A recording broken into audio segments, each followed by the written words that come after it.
Hello, New Orleans! Woo! Let me hear you. I didn't drink my coffee, so you guys got to give me the energy. So my name is Guy Carmelli. I am one of the education faculty at UMass in Worcester, Massachusetts. Hey, good morning. I'm Serena Dation. I'm one of the APDs at Duke University. Hi, everybody. Thank you so much for joining us today. I'm Sadia Akhtar. I'm the Associate Dean for GME at Mount Sinai in New York City. So I'm guessing you guys came here because you are tasked in some way, shape, or form to create a curriculum for your audience. If you're looking for a plenary abstract, it's not this room. So let's get into various methods for developing curriculum, but I'm going to pass off for our objectives. So basically what we wanted to do today is talk to you about how you can actually set up a curriculum for all the different things that you have in your residency programs or institution if you're dealing with medical students. We obviously know that there's a lot of ways to do this, and we're going to go through a specific sort of process that you can think through. The other thing that we're going to do is talk to you about certain models that you can go through when you talk about curriculum and building them according to what your needs are for your learners. And then lastly, you know, we always want to take something home and make sure that we can make a practical approach. So hopefully today we're going to have some interactive business going on here. And we really want you to sort of reflect back on your institutions and how you can maybe incorporate one or maybe more of the models that we're going to talk about today. So when we talk about curriculum, it really is a planned educational activity. And obviously we understand that there's a lot of stuff that's going on when you are developing a curriculum. When you look at the literature, there's definitely a lot of research that's been done on curriculums and how you can actually set them up, what's the appropriate way to go ahead and actually have the learners meet their objectives for that actual activity. And the other thing to know is that there is no real best template. So there's not one size fits all. You can understand that if you are perhaps maybe building a curriculum for the entire residency program versus building a curriculum or working on a planned activity that's educational, like a lecture, it's going to be different. And then clearly, when you're looking at your learners, you know, we all have medical students, we have our EM residents that are with us in the ED, and then we also have our rotators. So how do you actually facilitate a family medicine intern who's coming through ED, who maybe has different sort of goals and objectives that they want to meet in their rotation versus your senior EM resident who's about to graduate in 2 months. So definitely looking at your different learners, it's very important to take that into consideration. And then also the setting. Clearly what the EM residents learn in the emergency department is probably going to be different than what they're going to learn in an ophtho or ENT rotation or even in the medical ICU.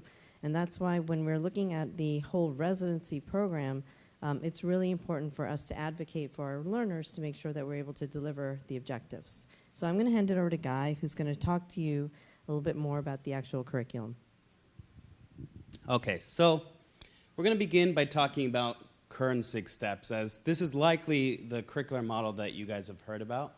We'll be going through all 6 steps individually, and then we're going to break up. This is billed as a workshop and discuss 3 other types of curricular models individually as small groups.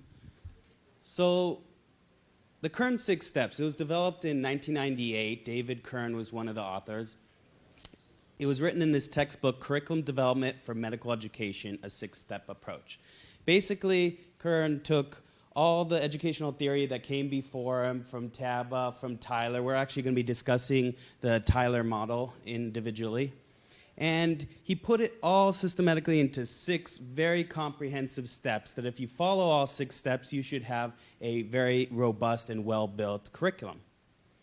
And he also put a medical education flair because, you know, that's what we want. We're medical educators. We want it to be specific to us, not a curricular model that's geared for, you know, grade school education. So let's begin with step 1. Okay, awesome. How many of you guys have heard of Kern? right? We're going to breeze through this, right? Because that's not why you're here. You're here about these other advanced models, right? So we're just wanted to set the foundation, though, because I think it's probably easier once you know the 6 steps than when I share the 4 steps, right? Or you hear other steps, it makes it a lot easier. So that's why we're actually are going to go through this real quick. But, the identification, the first thing is problem identification, right? What is the current way that you're doing something? What is that ideal way that you want to do it? And what is that gap that exists? And that gap actually, the translation of that is go do a literature search, right? That is what's going to actually tell you, has someone already answered that question for you? Has someone actually already developed that curriculum already? So that you don't have to keep reinventing the wheel. This is actually a great way to actually look in other specialties as well, right? We're so stuck into EM itself that sometimes we don't realize that maybe in IM or in anesthesia or in other specialties, maybe they're doing something that we can just adapt. It actually can lead to scholarship as well too, right? Because if it's been published in another specialty, now translated to EM, copy their methods section, and you've got a publication, right? So it's sweet and simple of how you can use your curriculum also for a multiple win, right? Because you want to make your efforts kind of worth that. But so step 1 is always the problem identification. Okay, sure, so you've identified a problem, but is this actually a problem that is important to your specific learners at your specific institution in your area? So you want to do what's called a targeted needs assessment. Basically, you're playing the guess who, find out from your learners, what do they need? You could do this via surveys or questionnaires or interviews, or you just look at the data and see where the deficiencies lie. So this leads to our goals and objectives, right? Everyone here, right? Goals and objectives. It is like the bane of our existence, right? It's like even for every talk now we have to give all these objectives. It makes sense, right? But it's important. So we'll just review this, right? Your goal is your 10,000 view. I usually think of it as one of those aerial pictures looking down at a city, right? It's what is that overlying goal, idea that you want to convey, or what's the purpose that you're trying to do? And usually that's actually not measurable, right? So that's the easy one to do. My goal is to be a better person, right? That's not measurable, right? But the hard part is actually the objectives, right? Those have to be very measurable, very specific to what you're doing. And you have to be very thoughtful of how are you going to actually see that you actually have accomplished that. And so this model here actually is super helpful.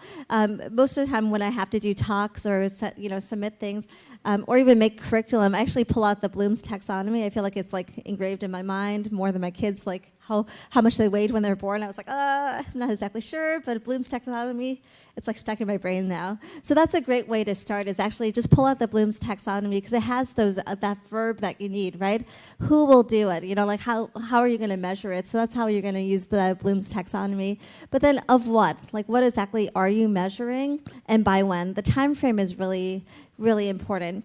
In most cases, that last one is very easy. You just say by the end of the session, right? The learner will, do X, Y, Z, right? So, for example, for our session here, we're saying, by the end of the session, all of you will be able to define some advanced curricular design, and be able to apply it, because we're actually going to have you practice it as well. So that's kind of a very specific, kind of measurable objective that we hope that you guys will be able to do. Okay, I got step 4. That's the easy one. I mean, this is the one where you do step 1, you figure out the problem, and you go straight to step 4. Okay, we don't have a good sim curriculum, I'm going to create a sim curriculum, But it's actually not necessarily as simple. All these steps are supposed to be equally as robust, and so you have to take into account the other steps that precede it. So for educational strategies, you want to have congruence between the method of curriculum you choose and the goals and objectives. Now, there's 3 types of educational strategies. We'll start with cognitive. This is our medical knowledge. So if you choose a goal and objective that is medical knowledge based, so you want your learners to learn this bit of information, then you should choose an educational strategy congruent to that, such as, a didactic would be great, maybe watch a video, maybe have them read some textbook or do some sort of flipped classroom. That's a good knowledge-based educational strategy. Now, if you have a learning objective that's effective, so this is where you want to kind of change the mood or attitude towards a certain topic, have our learners think a certain different way or react a certain different way. These are a different kind of objective. And so a lecture may not be very good for an effective. Maybe you want to do small groups or discussions or narrative writing and get people to really engage in how they feel about a topic. And finally, we have our psychomotor. So this is where you want them to develop muscle memory or skills. These are our procedures. And so if you wanted to develop an educational strategy for that, you should probably do a sim lab or a procedure lab or an OSCE, like an observation with feedback kind of educational strategy. And if you're kind of like starting out and not sure how to match this, if you just Google like the Bloom's taxonomy, they actually have like different charts out there that actually talk about the educational strategy that can actually mirror each of these to meet that goal or objective, right? So it makes it a little bit easier in that way. So step 5 is a simple one, right? Now you do the thing that you said you were going to do, right? So it's really is like actually implementation. A few just kind of pearls that I would give is really think about your resources, meaning your time, as well as funding and all of those things. But resources, as well as like administrative support, is really important, because otherwise it gets really challenging and you'll be stretched very thin, especially when you have a lot of people asking you to do a lot of things. It gets very challenging, and building curriculum takes a lot of effort, takes a lot of time. So really, if you can find ways to kind of leverage that through support, like administrative support, through maybe even some funding or buy down of your time, that can really help you to be successful and make it very robust. Because all of this, you see, all of these steps are very time intensive. And then finally, step 6. This is evaluation and feedback. Here you actually prove that your curriculum was a success. Did you meet your intended goals and objectives? This will be useful to then go back to your stakeholders and prove to them, you need to continue to fund me or to give me the resources, because this is a successful curriculum. Our learners are actually learning. This is also where you could take some feedback and see where are avenues you can improve upon the curriculum. A curriculum is a living being. It should never be, I did the curriculum today and it's as final as it's ever going to be, because we're always learning new things and medical education is always changing, so you should always be adapting and fixing and changing your curriculum. And then, as Sri mentioned, this is also where you can maybe publish and like kind of talk about the results of the curriculum. Yep.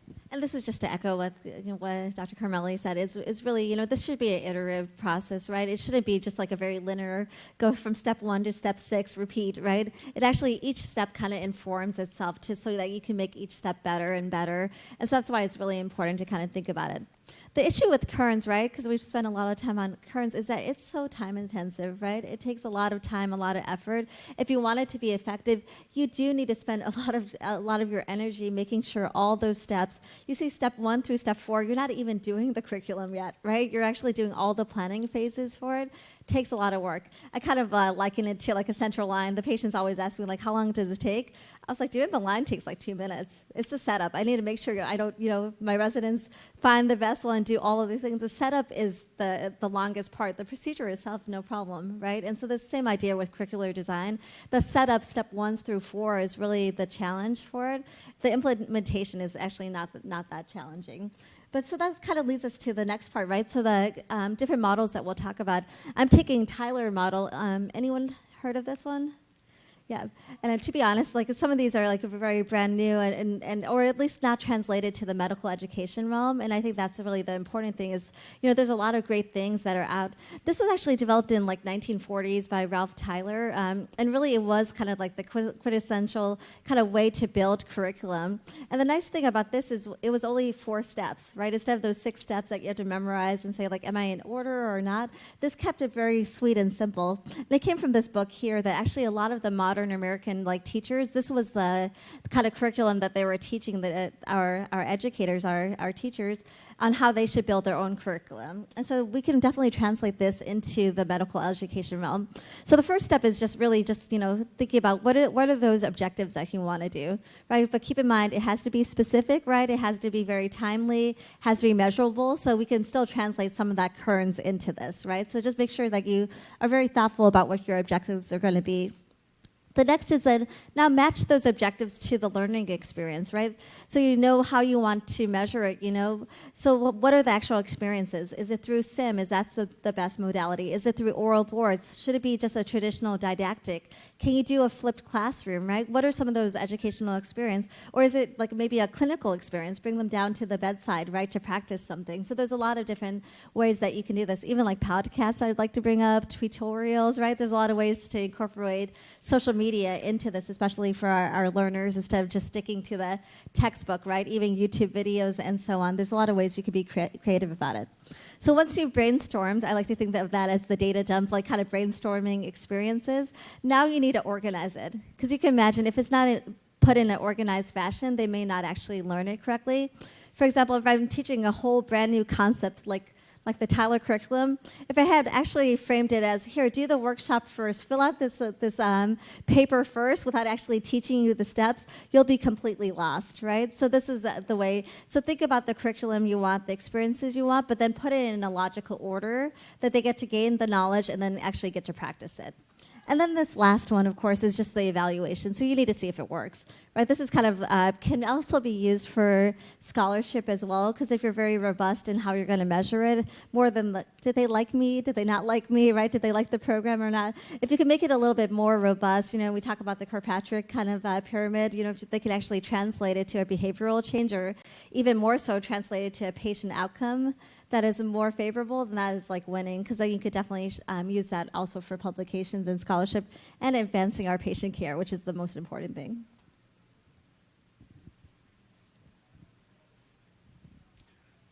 So if you liked those simplified 4 steps of the Tyler model, you will love the 3 steps of the backwards design. So backwards design was first discussed in 1998, around the same time that Kern was published. It was written by Grant Wiggins and Jay McTighe in this book, Understanding by Design.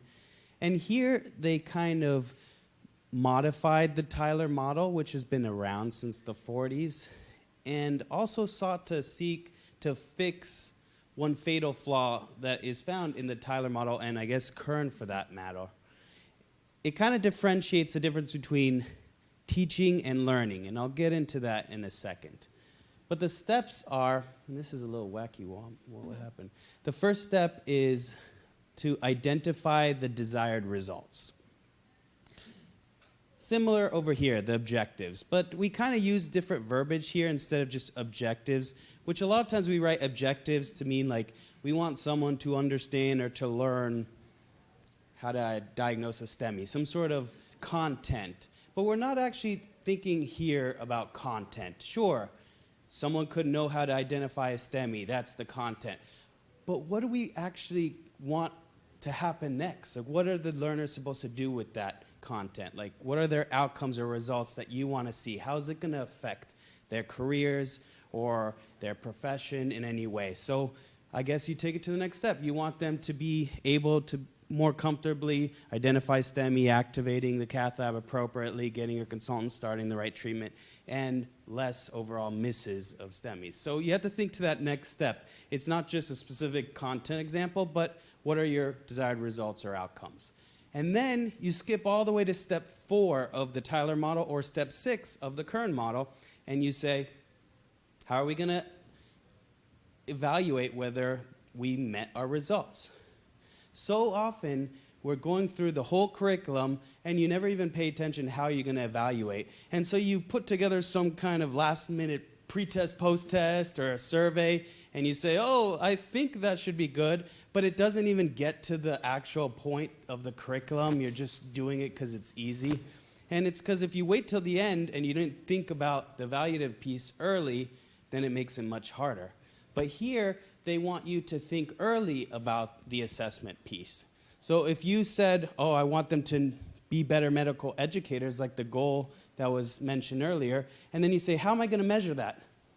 I guess I can't measure better medical educators. So let me just revisit step 1 and redesign what are actual doable results and what is the level of evidence that I think we will be able to achieve. Once you do that, so now you have your start and you have your finish, Then you just finish with step 3, which is how do I get from point A to point B? You know, I know what I want, I know how I'm going to prove it, and you just fill in the blank at the end. So like I said earlier, it's the difference between teaching something and learning. And it just reminds me of an anecdote that I'll mention before I'll pass it off to Sadia, but I really like this little story. So a man goes to a pet store, and he says, I want an interesting pet. And the pet owner is like, well, I have just what you're looking for. I have this dog that I actually taught to talk.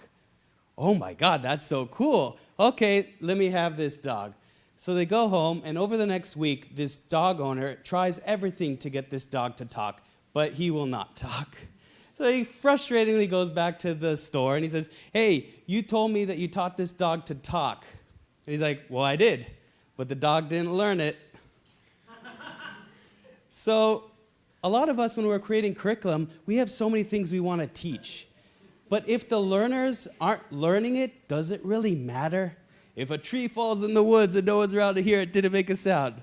So think from the beginning, how are we going to prove that they actually learned something instead of me wasting all my time and my breath teaching something that no one's going to learn? And then work backwards from there. So hence the backwards model. I love the story.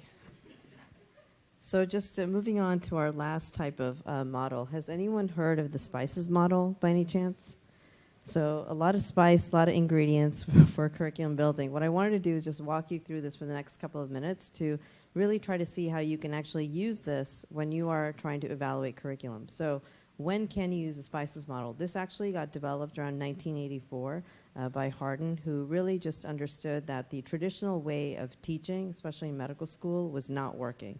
I'm sure many of us are at institutions where the deans are still doing old school stuff. Maybe today you can learn a way of trying to spice it up in your own curriculum. So when we look at this, this is a way that you can actually follow a model where you're establishing a brand new curriculum.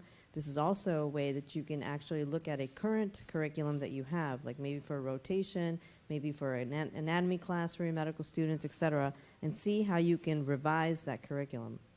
What it follows is like the 6 areas which they feel are very important. The biggest thing to understand is that when you're looking at the spices model, it doesn't mean that everything has to be on the left side or everything has to be on the right side. You can get a little bit of spice from each of these type of things, and then basically what you're trying to do is on the left side is the innovative stuff. That's the new model. That's the new way of doing curriculum. On the right side is the traditional approach. And what you want to do is if you're trying to set up a curriculum or you're trying to analyze your current curriculum, you can see where you are on the spectrum for your own institution. So just walking through this stuff, the first one is like student-centered. It's really provocative, I would say, because the student-centered puts the student right at the middle, and they are the key figure, and they drive the objectives of that curriculum.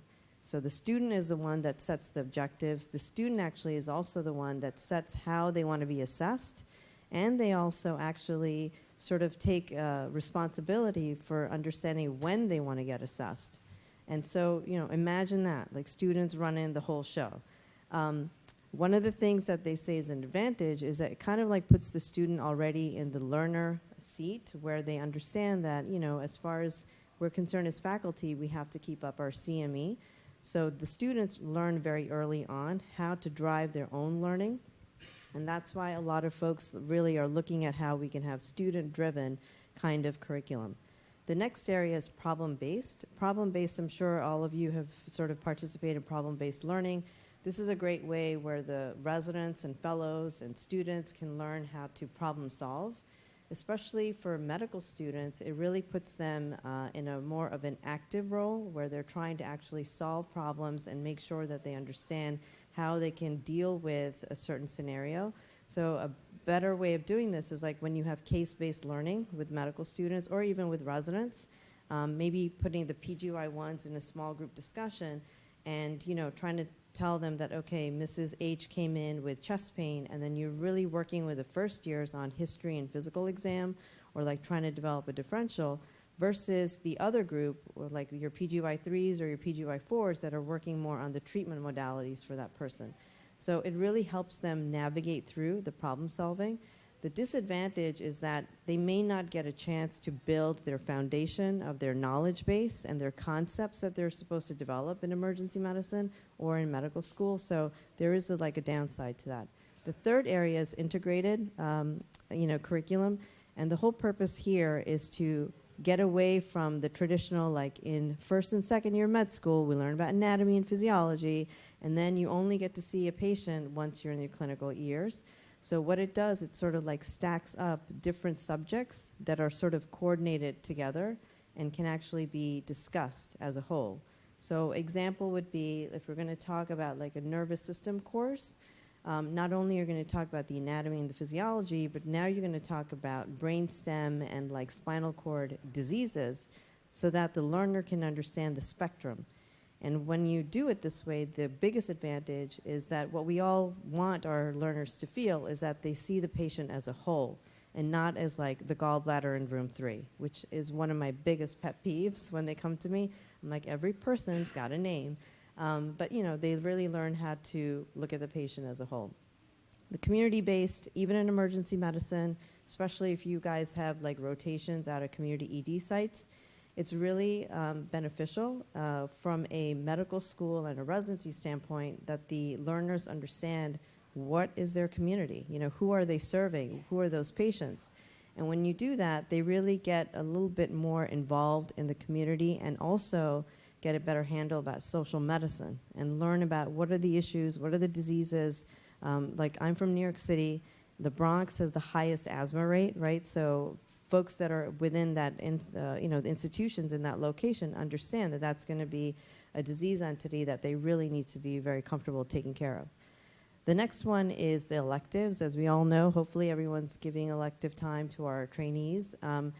It's really great because you get an opportunity for your learners to sort of develop their career path, get a little bit more concentrated time in an area or a niche that they're really interested in.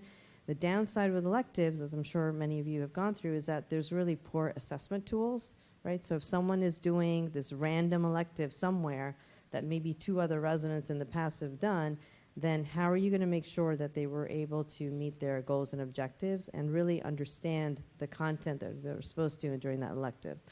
And the last one is the systematic approach, which really talks about how basically medicine has evolved. There's so many subspecialties. There are diseases being diagnosed every year, new stuff coming out. How do you make sure that all the students and all the trainees that are graduating from your programs really know the basic stuff, the core stuff for emergency medicine? So another way of doing this is to really just plan a curriculum that everyone's got to meet those criteria, so to speak. In medical school, they actually use like logbooks, for example, where students have to check off and say that they saw X number of these kind of patients or did X number of procedures. We do that too in emergency medicine. So for example, you want to make sure that everyone in emergency medicine that's graduating has done X number of central lines, whereas, how many people have done like a TTE, right? So it's like trying to sort of lay the playing field equal to everybody. So hopefully that's giving you an idea.